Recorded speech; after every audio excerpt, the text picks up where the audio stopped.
안녕하세요, 한창원 변호사입니다. 오늘 말씀드릴 내용은 모든 것은 사건 조사에서 시작한다입니다. 우선 사건 조사가 얼마나 중요한지를 말씀드리려면 제가 형사사건 예를 하나 딱 들어볼게요.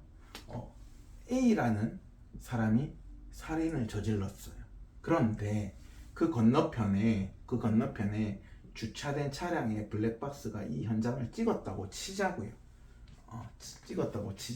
그런데 수사기관인 경찰, 검찰 모두 이 CCTV에 대해서는 조사를 안 했어. 그리고 이 A에 대해서 다른 간접 증거들 있죠. 간접 증거. 너가 살인했을 것 같다. 이런 느낌적인 느낌의 증거들. 예를 들어서 A가 B를 죽이고 보험금을 청구했다든지 이런 정황적 증거들을 기반으로 해가지고 A가 죽였냐 안 죽였냐를 논하는 재판으로 갔다고 치자고요. 예시니까요. 그러면 명백한 증거를 이미 놓쳤기 때문에 사건 조사를 제대로 하지 않아 가지고 명백한 조사를 놓쳤기 때문에 그러면 A를 유죄로 만들고 싶은 살인자로 만들고 싶은 검사 입장에서는 그죠? 사건 조사만 똑바로 했다면 이게 A가 부인을 하든 뭐를 하든 신경도 안 쓸 사건인데 명백하게 얼굴 딱 찍혀갖고 범행 현장이 명백히 딱 찍혀 있는데 그런 명백한 사건인데 사건 조사를 제대로 하지 않아 가지고 이게 살인이 되네 안 되네 소송을 그죠? 1년이고 2년이고 했고 그 결과도 운이 좋으면 그죠? 내지는 검사가 되게 실력이 좋아서 변론을 제대로 해가지고 기소를 제대로 해가지고 재판을 제대로 해가지고 힘들게 이겨가지고 이 A한테 유죄를 줬다고 치자고요. 내지는 A가 또 운이 좋아가지고 무죄를 받았다고 치죠. 그러면 이 사건 조사가 그만큼 중요하다는 거예요. 이제 이게 이혼 사건에서는 변호사가 되죠. 변호사가 변론하는 실력이 엄청나게 뛰어나가지고 이러한 간접 증거들만으로도 그죠? 상대방의 부정행위를 인정시킨다거나 재산 분할해서 우리한테 유리한 판결을 이끌어낼 수도 있겠죠. 하지만 만약에 그 위자료 사건, 그 재산 분할 사건에서 이렇게 키가 되는 명백한 증거가 있었음에도 이를 놓치고서 열심히 제대로 이렇게 힘들게 소송 기간도 그럼 길어지겠죠. 애매하니까 그래가지고 겨우 해가지고 이겼다 치면 그게 과연 잘한 것이냐. 그리고 이겼으면 그나마 다행인데 만약에 뻔히 이길 사건을 이 키 증거가 있다면 졌다고 가정해 보자고요. 그러면 의뢰인 입장에서는 얼마나 억울하냐는 거예요. 아시겠죠? 그렇기 때문에 사실은 사건 조사는 사건의 어찌 보면 초석이에요. 그러니까 이게 이제 이혼 사건에서 변호사를 요리사로 비유해 보자면 그죠? 요리사 실력이 아무리 뛰어나도 그 요리의 재료가 되는 증거들이 다 약하거나 썩어 있다면 그것도 어쨌든 변호사가 실력이 뛰어나면 최대한 맛을 살려가지고 유리한 증거를 제대로 그래도 이길 수도 있겠으나 이렇게 싱싱하고 명백한 증거가 명백하게 있는데 이를 놓쳤다면 한탄할 일이죠. 사실은 괜히 소송기간, 소송 위험성을 부여했기 때문에. 그래서 사건 조사가 그만큼 중요한 거예요. 그만큼 중요한 겁니다. 그러면 우리 이혼 사건에서요, 사건 조사는 어떻게 이루어질까요? 첫 번째, 제일 중요한 거는 사건 조사의 주체가 누구냐는 거예요. 주체는 당사자가 절대 아닙니다. 변호사입니다. 변호사예요. 변호사가 조사를 하는 거예요. 변호사가 형사사건으로 따지면 이 사건 조사에서는 경찰이 되는 거고 검찰이 되는 거예요. 살인사건을 조사할 때 CCTV를 조사했어야 되듯이 그래서 우리 의뢰인 분들이 이제 상담을 오시면 표현은 상담이라고 돼 있죠. 우리가 변호사 상담하러 갑니다 이러지만 실제는 사건 조사란 말이에요. 그렇기 때문에 사건 조사를 하는 변호사가 의뢰인분들한테 질문을 많이 해요. 그래야지 이 사건의 쟁점이 뭐고 증거는 뭐가 있고 사실관계가 유리한 건 뭐가 있고 불리한 건 뭐가 있고 그렇게 상담을 1시간이고 2시간이고 했어요. 그렇게 했는데도 만약에 이제 의뢰인이 질문도 근데 사실은 어느 정도 맥락에서 나가는 거지, 아예 의뢰인이 말하지 않은, 변호사가 예상도 할 수 없는 특이한 요인이 있다면 그것을 뭐 변호사가 미리 알고 질문을 던질 수는 없잖아요. 그렇기 때문에 상담하는 과정에서는 의뢰인들이 하는 말도 듣고, 그죠? 제가 질문도 던지고 하면서 사건을 파악해 나가고, 거기에 이제 사건 조사, 제가 뭘 했어요? 경찰관처럼 조사해야 되거든. 그래서 이제 우리 의뢰인분들이 증거가 뭐가 있고, 그럼 의뢰인이 들고 있는 증거와 실제로 뭐 법원을 통해서 조회를 해서 확보할 증거들을 모아가지고 우리 주장 사실들을 입증해 나가는 거예요, 사실은. 그 과정에서 의뢰인분들이 진술서를 쓴다거나 이러면은 그 과정에서 또 추가적으로 그 내용을 읽어보고 변호사가 또 추가적으로 질문한다거나 이런 게 있는데, 그렇기 때문에 제가 상담을 직접 하고 사건을 진행하면서 의뢰인분들하고 직접 연락하는 가장 큰 이유는 사실은 사건 조사 때문입니다. 네, 사건 조사. 만약에 제가 의뢰인분들하고 직접 연락도 안 하고 이렇게 하면서도 사건 조사를 제대로 할 수 있다면 저도 편하게 일을 하고 싶죠. 그런데 그렇지가 않다. 쉽지가 않다. 사건 조사라는 게 우리가 뭐 셜록 홈즈, 명탐정이 조사하는 것과 그냥 전혀 명탐정이지 않은 형사, 정말 실적이 안 좋은 형사가 조사하는 거는 다르잖아요. 명탐정 셜록 홈즈 보면은 뭐 여기 소매 뭐 이렇게 뭐 분필 자국 묻은 거 이런 거 다 캐치해가지고 뭐 직업이 뭐고 뭐 어떤 일이 있었고를 막 유추해가지고 정보를 얻어내잖아요. 그 정도로 판단하는 주체, 수사관, 형사사건에서는, 가사사건에서는 변호사가 얼마나 사건 조사를 잘하느냐, 경험이 많고 실력이 좋냐에 따라서 초입부터 달라지는 거예요.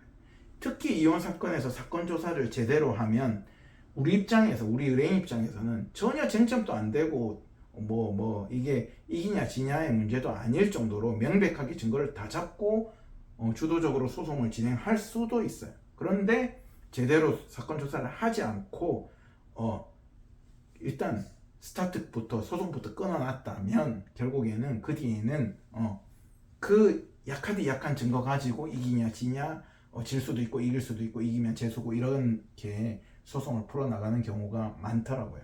그리고 실제로 제가 최근에 1심에서 완전히 패소하시고 와가지고 저한테 항소를 맡기신 사건이 있었는데, 그 사건도 보면 조금 제가 이제 그 사건 항소 기술을 보면서 오늘 주제를 잡은 이유가 너무 사건 조사를 정말로 너무 엉망으로 해놓고 제대로 하지 않아가지고 우리 의뢰인 1심에서 패소한 우리 의뢰인이 너무 안타깝다. 이게 1심에서부터 초입부터 제대로 사건 조사만 잘했더라면 그러면 뒤에 변론이 조금 후졌더라도, 아시겠죠? 사건 조사가 제대로 돼 있었다면, 그게 표현만 제대로 돼 있었다면 그것만으로도 훌륭한 변론이 되고 그래서 소송이 유리하게 끝났을 것 같은데, 1심부터 그럼 항소를 하러 저한테 오실 일도 없었을 것 같은데 완전히 패소하고 오셨더라고요. 제가 그걸 보면서 사건 조사가 그만큼 중요하다. 이게 특히 소송이 있잖아요. 소송은 우리 이제 이혼 소송은 A와 B가 있잖아요. 원고가 있고 피고가 있잖아요. 원고가 있고 상대방이 있는 거잖아요. 검사는 아니고. 그런데 사건 조사를 얘도 안 하고 얘도 안 했어요. 그러면 판사는, 여기 판결하는 판사님이 사건 조사를 제대로 할 수가 있을까? 못합니다. 변론주의이기 때문에 못하고, 여기서 드러난 이 제대로 사실관계도 잘 모르겠는 상황에서 판사님이 판단을 하니까 이상한 억울해하는 의뢰인 입장에서는 이상한 판결이 나온다는 거예요. 아시겠죠? 그래서 사건 조사는 사건의 초입에 있고 매우 중요합니다. 그런데 이제 이혼 사건에서 특히 이제 특징이요. 저는 이혼 사건에서 이 사건 조사가 힘든 게, 그리고 대부분의 사람들이 이걸 힘들어하는 이유가 뭐냐면 범위와 정도 때문에 그래요. 범위와 정도. 이 사건 조사가 잘 보세요. 내가 혼인 기간이 30년이야. 이혼을 해. 그러면 30년 동안 얼마나 많은 일들이 있었겠어. 그죠? 그러면 30년 동안 모든 일들을, 그죠? 어떤 의뢰인들께서는 막 그거를 써내고 막 자료를 주고 이런단 말이에요. 그죠? 근데 그게 다 필요할까요? 설령 무조건 사건 조사가 다 중요한데 아까 말한 대로 뭐가 변호사님 아까 뭐 CCTV가 빠지면 안 된다면서 그런 것처럼 내가 이만큼 30년치를 줄 테니까 30년치를 내면 소송에서 이길까요? 집니다. 아시겠죠? 30년치를 내버리면 요 중요한 거는 여기 있단 말이에요. 여기 있는 건데 이게 그럼 판사님은 이걸 이 중요한 거를 이 30년치 중에 요 부분을 캐치해 가지고 판결을 내릴 수가 있을까? 현실적으로 매우 가능성이 낮고 거의 안 된다고 보셔야 돼요. 그러면 어떤 느낌이냐면 판사님 나 이거 중요한 거 여기 있거든. 근데 이거를 판사님한테 바로 말 안 할 거야. 내가 30년 사실관계 속에 묻어둘 테니까 판사님이 한번 잘 찾아보고 나를 위해서 유리한 판결을 해줘. 이런 느낌이에요. 아시겠죠? 그렇기 때문에 우리는 누가 필요하다? 변호사. 변호사가 30년치 중에서 의뢰인한테 대략적으로 무슨 일이 있었다를 듣고 그 중에서 이 사실관계가 중요하고 그 사실관계도 그죠? 그 사실관계도 어느 망치를 어느 범위를까지를 조사할지를 정리할지를 정해야 되는 거예요. 너무 난해하게 너무 길게 너무 많아서도 안 되고 반대로 이게 의뢰인한테 중요한 부분인데 의뢰인한테 중요하다는 거는 변호사가 판단했을 때 판사님한테 판결을 받기 위해서는 이 사실관계가 중요한 부분인데 너무 적게 간단하게 한 줄 요약으로 사실관계가 정리되고 입증도 충분히 대여섯 개가 입증이 충분히 될 사안인데 입증도 요만큼 해놨어. 그러면 효과가 생기겠어요? 효과가 안 생기죠. 있으나 마나한 거고. 그러니까 이 사건 조사는 일단 뭐 중요도를 가려야 되고, 그죠? 중요한 부분을 어느까지 범위로 너무 좁아도 안 되고 너무 많아도 안 된다. 그러니까 이게 어려운 거죠. 왜냐하면 모든 우리가 일이 제일 어려운 게 적당하게 그 다음에 제대로 잘 이렇게 표현할 수밖에 없잖아요. 왜냐하면 이 범위라는 것은 개별 사건마다 의뢰인들 사건마다 다 달라요. 이게 그냥 통일적으로 뭐 하면 뭐다 이렇게 나오기가 상당히 어려운 부분이어서 변호사가 개별 사건마다 의뢰인을 직접 상담하고 그 다음에 질의 돕고 사실관계 조사하고 증거 받고 추가 요청하고 이렇게 해서 증거를 찾는 것이고, 그죠? 이 중에서 이제 의뢰인이 너무 불안해하는 불안증이 있는 의뢰인 만나면 어떻게 되냐면 변호사가 막 사건 조사하고 있는데 여기다가 막 계속 쏟아붓는단 말이에요. 이것도 보세요, 저것도 보세요, 이것도 보세요. 이렇게 돼버리면 그죠? 변호사가 제대로 사건 조사를 할 수가 없다. 그렇게 됩니다. 그렇기 때문에 일단은 변호사가 주도적으로 이 판단은 변호사가 하는 거예요. 내가 예를 들어서 잘 보세요. 내가 예를 들어서 어떤 상해에 피해를 입었어. 그럼 내가 경찰서에 가서 조사를 요청하잖아요. 그 조사를 누가 하냐고? 경찰관이 하는 거죠. 경찰관이 나는 몰라. 나는 잘 몰라. 나는 뭐 쟤한테 어디 맞았고 어쩌고 해. 그럼 경찰관이 어떻게 언제 몇 시 어디서 피해를 입었어요. 그 다음에 거기 뭐 CCTV가 있던가요 없던가요. 아이고 나는 모르겠어요. 이렇게 하면 경찰관이 가가지고 CCTV 확인도 하고 이렇게 하잖아요. 지문도 채취하고 이렇게 하는 거지. 피해자가 가가지고 뭐 지문 채취하세요 뭐 하세요 하면 이미 이제 그 경찰관은 틀린 거죠. 그리고 수사가 제대로 안 되는 거죠. 그런 거랑 비슷해요. 그렇기 때문에 여러분의 사건은 전문가가 조사를 하는 거고 그래서 그 과정에서 범위를 조사하는 것이 중요하고요. 두 번째는 어느 정도까지 입증할지도 매우 사건마다 다 달라요. 그런 것들이 매우 중요하다. 입증도 내가 예를 들어서 잘 봅시다. 재산 분할해서 내가 30년치 생활비를 썼다. 그래서 30년치 생활비 내역을 내가 내겠다. 생활비를 내가 부담했다. 그 30년치 생활비 쓴 내역을 내겠다. 이렇게 하면 그죠?